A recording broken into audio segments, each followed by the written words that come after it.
Un parlement pris en otage, c'est l'image que renvoient les deux chambres après l'ouverture officielle de la session du printemps selon les Échos. Ces deux chambres vont se transformer en arène politique, prévient le journal. Selon cet article, les rapports entre les deux ailes parlementaires n'ont jamais été aussi tendus depuis l'investiture du gouvernement Benkiran en 2012. Principaux sujets de discorde, l'organisation des élections, le droit législatif de l'opposition ou encore le climat social dans le pays. Le rapport du secrétaire général de l'ONU appelle pour la première fois au recensement des populations de Tindouf, titre Le Matin. Ban Ki-moon salue également les grands pas du Maroc en matière de protection des droits de l'homme. Pour le journal, voilà une réponse cinglante aux attaques de ceux qui instrumentalisent cette question des droits de l'homme pour attaquer le Maroc. Libération va encore plus loin. Pour le journal, ce rapport est une gifle au Polisario et à ses soutiens. Ce qu'il faut retenir selon le quotidien, c'est que Ban Ki-moon a aussi écarté l'élargissement du mandat de la MINURSO. Bonne nouvelle donc pour le Royaume, dont les efforts ont été soutenus par le Parlement européen lors de l'adoption de son rapport annuel sur les droits de l'homme, rappelle le quotidien.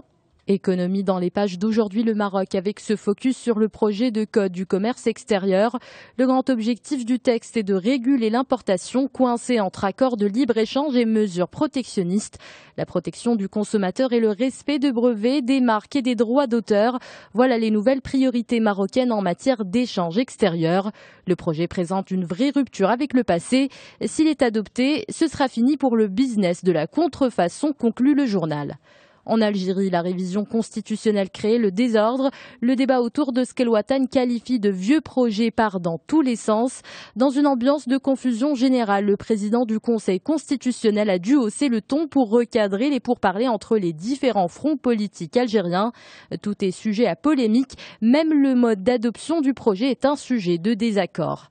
Le budget d'aide sécuritaire américaine à la Tunisie sera doublé. Le volume de ces aides passe de 100 à 200%.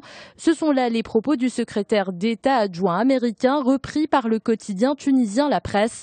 Interpellé par ces déclarations, le journal se demande si cette aide s'inscrit dans le cadre de la lutte antiterroriste. Du côté du ministère de la Défense tunisien, silence radio. Personne ne veut commenter cette nouvelle, ce qui intrigue la presse tunisienne. Le Monde revient sur ce tête-à-tête historique entre le président américain et son homologue cubain. Barack Obama et Raúl Castro se sont réunis en marge du 7e sommet des Amériques au Panama. Ce rapprochement des deux voisins ennemis pendant 56 ans est un événement exceptionnel selon le quotidien. Le Figaro s'intéresse pour sa part à ce rapport explosif sur le droit d'asile, un document de 113 pages publié par la Cour des comptes. Des magistrats y dénoncent le laisser-aller des autorités françaises dans la gestion des demandeurs du statut de réfugiés. Le quotidien parle aussi du coût de l'asile qui dépasse plus de 2 milliards d'euros par an pour la collectivité, 2 fois plus que les estimations du gouvernement.